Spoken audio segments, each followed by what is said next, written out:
A pit in the ground, filled with bodies, mostly men.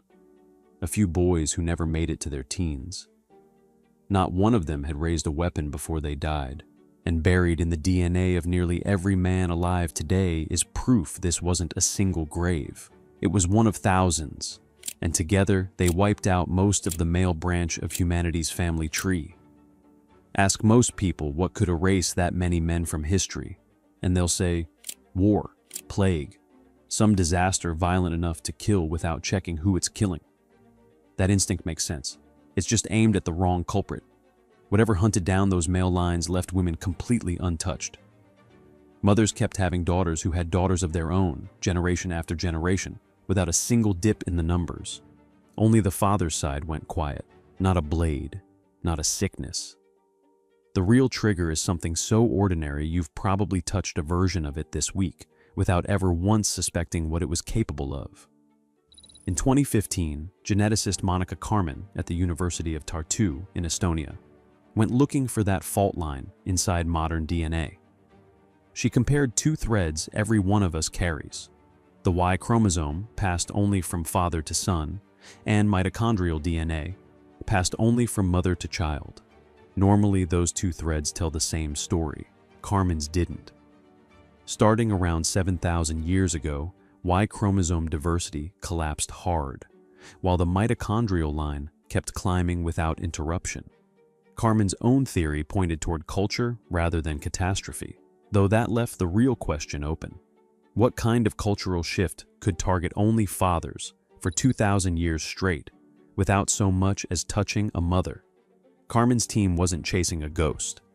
That same year, Chiara Bettini at the University of Leicester ran her own analysis on hundreds of European Y chromosomes and hit the identical wall. Almost 2/3 of modern European men trace back to just a handful of male lines, all converging inside the same narrow window of time. 2 labs, 2 separate datasets, the same scar.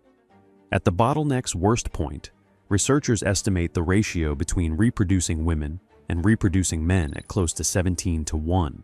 Not because women outnumbered men, because for every man whose line carried on into the next generation, roughly 16 others didn't. Their fathers, sons, and grandsons just stopped. The trigger was hiding in the timing. This bottleneck doesn't hit the whole planet at once, the way a plague or a meteor would. In the Near East, the collapse starts earliest, around 8,000 years ago. In Europe, it lands around 5,000 years ago. On the far eastern edge of the Old World, in Siberia, the same signal doesn't even appear until roughly 1,400 years ago. Lay that timeline over a map of one human habit spreading from the Near East, and the two lines land almost exactly on top of each other, the spread of farming.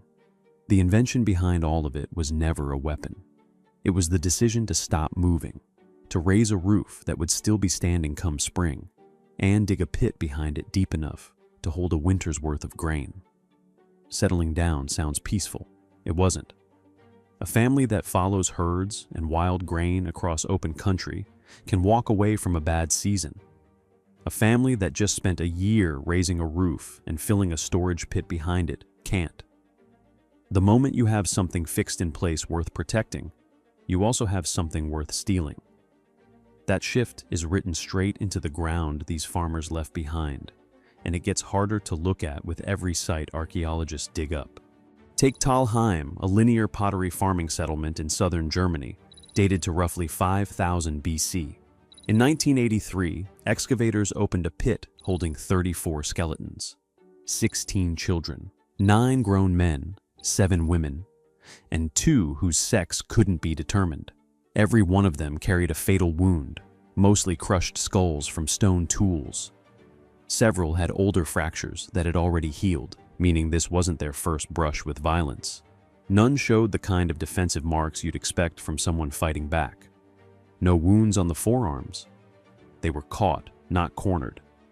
Tooth analysis showed the dead hadn't all grown up in the same village. Whoever did this pulled people in from several communities before killing them together. Talheim wasn't an isolated case. 30 kilometers from Vienna, at another farming settlement called Schletz, the pattern repeats with a colder kind of planning. A defensive ditch rings the village, and inside it lie at least 67 bodies, struck down by the same kind of stone tools. Only a fifth of that ditch has ever been excavated. Researchers estimate the true number buried there tops 200. Adult women are noticeably underrepresented in the count, which raises its own questions about what happened to them. The next site goes further still. Near Frankfurt, at Schöneck-Kilienstatten, the violence turns into something closer to ritual. More than half the shin bones recovered from the site had been deliberately shattered, not in the chaos of a fight, but afterward, with time taken to do it right. That isn't combat. That's a message left on the bodies for whoever found them next. And the last site doesn't just escalate the violence, it complicates it. At Herxheim in the southwest, excavators pulled the remains of roughly 1,000 people from a network of pits dug over less than 50 years. More than 170 skulls, many fractured in the same deliberate pattern, deposited in the ditches that ringed the settlement's edge, not scattered by accident, but placed there on purpose. Some researchers read it as ritual cannibalism, others as a burial practice we don't yet understand. Nobody who studied the bones calls it random. None of that explains why the killing zeroed in on men, specifically generation after generation. Farming didn't just create something worth defending. It created a new way to organize the defending. Patrilineal clans, tight groups of men descended from the same founding father, where sons stayed on the same plot of land and daughters married into other clans. In 2018, Stanford researcher Tianchen Zheng ran the numbers on exactly how fast a system like that could burn through Y-chromosome diversity. Inside one of these clans, every man carries almost the same chromosome. Wipe out a losing clan in one raid, and you don't just kill the men standing there. You erase an entire branch of the human Y-chromosome tree. Run that math across a few thousand years of raiding between farming villages, and you get something close to what Carmen's data actually shows. Then, in 2024, Léa Guillon and her team at the Muséum National d'Histoire Naturelle in Paris found something worse. You don't even need the raid. Clans grow, split, and send a handful of sons off to found a new settlement somewhere else. That new branch starts with only a fraction of the parent clan's genetic diversity, and if it hits one bad decade, one failed harvest, one run of stillborn sons, it goes extinct on its own. No war, no raid, no bodies in a pit anywhere.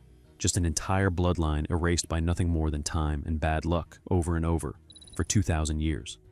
The bones at Talheim and Kilienstaden prove one thing beyond doubt. The raiding really happened, and it really did wipe out bloodlines. But when Guillon's team ran the actual math, the raiding alone didn't come close. Even a war brutal enough to kill one man in every 7, every single generation, among the highest violence rates ever modeled for a human population, still couldn't produce a gap as deep as 17-1. The clan splits could, on their own, no war required. If you're a man, the Y chromosome in your body is one bloodline out of hundreds that didn't make it through that 2,000-year cut. Here's what that cut looks like from the ground. The ditch at Schletz is grass now. Sheep graze over it. Farmers like these dug 2 kinds of pits into the earth. One held grain, deep enough to last a winter. The other held the men who grew it. Same tools. Same solution to the same problem. How to survive on one patch of land instead of walking away from it. Only one of those pits kept anyone alive.